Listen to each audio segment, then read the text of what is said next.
첫 시간 주님께 안녕하세요. 대강교회 오은 목사입니다. 12월 9일 토요일입니다.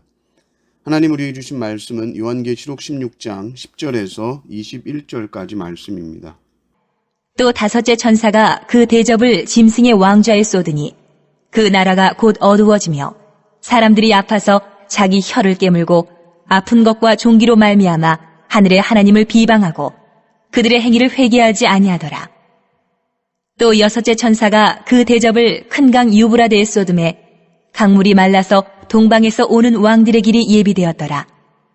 또 내가 보매 개구리 같은 새 더러운 영이 용의 입과 짐승의 입과 거짓 선지자의 입에서 나오니 그들은 귀신의 영이라.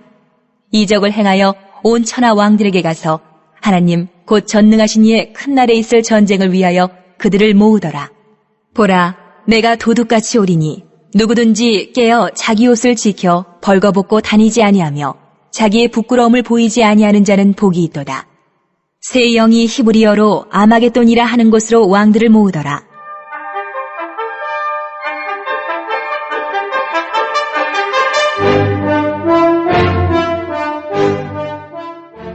일곱째 천사가 그 대접을 공중에 쏟음에 큰 음성이 성전에서 보좌로부터 나서 이르되 되었다.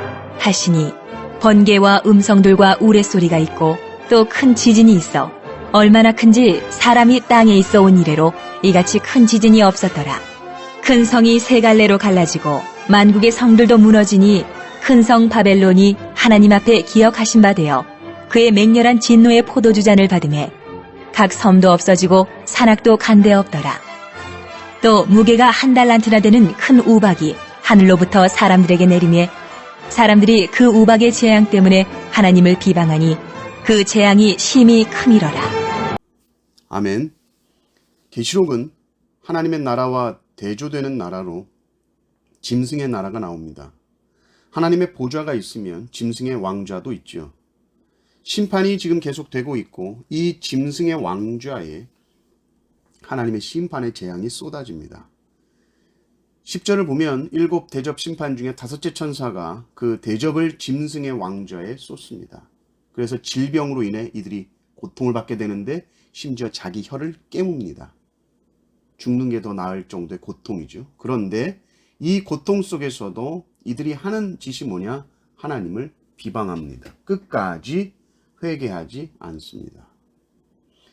여섯째 재앙은 유브라데 강에 부어집니다. 그랬더니 강이 마르죠. 그래서 그 마른 강으로 이 동방에서 왕들이 오는데 이들은 당시 로마를 위협했던 파르티아인들을 생각나게 합니다. 그런데 단순히 파르티아인이다 라고 하고 넘어가는 것이 아니라 이 동방의 왕들 또 모든 세상의 임금들을 모아서 최후의 전쟁을 준비하는데 그 집결지가 바로 아마겟돈입니다.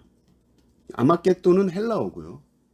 이 아마겟돈은 원래 히브리어로 이 하르라는 산과 무깃도라는 이 지명이 합쳐져서 하르마겟돈이라는 이 히브리 말을 헬라어로 음역한 겁니다. 그게 아마겟돈입니다.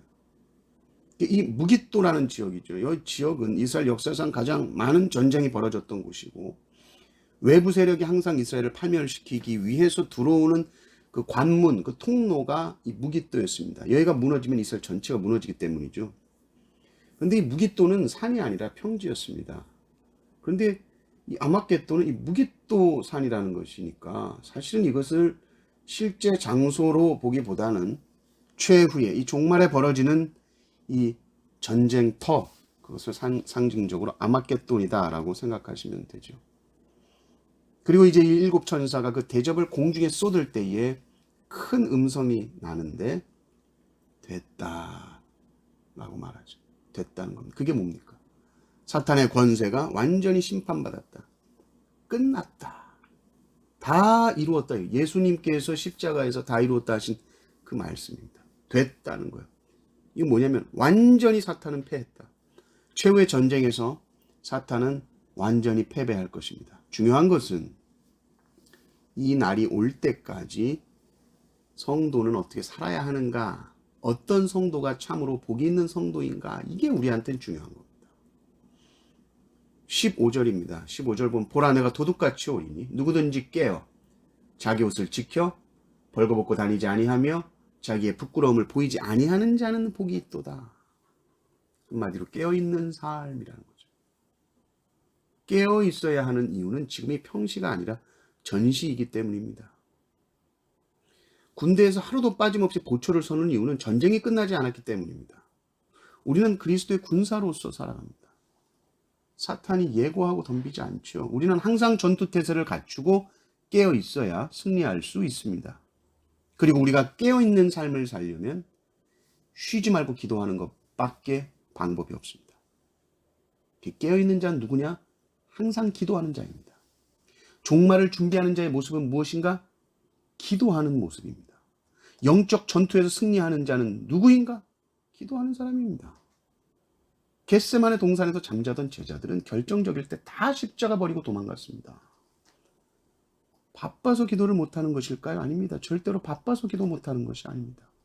기도가 가장 중요한 일임을 모르기 때문입니다. 교회의 가장 큰 위기는 기도의 위기입니다. 교회가 언제 어려움을 당하는가? 기도하지 않을 때 당합니다. 교회가 왜 냉랭해지는가? 기도가 식어서 그렇습니다. 성도들이 가정에 일이 많고 삶이 바쁘고 뭐가 많고 직장일 바쁘고 그래 기도 못하는 것이 아닙니다. 다른 일들 다 합니다. 기도에 우선순위를 두지 못해서입니다. 기도는 급하지 않은 일이라고 생각하죠. 기도는 항상 뒤로 미룹니다. 너무나 쉽게 기도를 생략해 버릴 때가 많습니다. 기도하지 않는 성도는 보십시오. 쉽게 넘어집니다. 세게 밀지 않아도 사탄이 밀려고 폼만 잡아도 혼자 넘어집니다. 혼자 시험 듭니다. 기도하지 않으면 마음의 섭섭함이나 불만이나 해결이 안 됩니다. 그래서 기도하지 않으면 다툼이 일어나고 분열이 일어나는 것이죠. 영적으로 뭔가 낌새가 이상하다? 기도해야 합니다. 종말을 준비하고 계십니까? 다른 것이 아니라 기도 준비입니다. 항상 깨어서 영적인 전투에 승리하시는 성도님들 되시기를 주님의 이름으로 축원합니다. 아멘.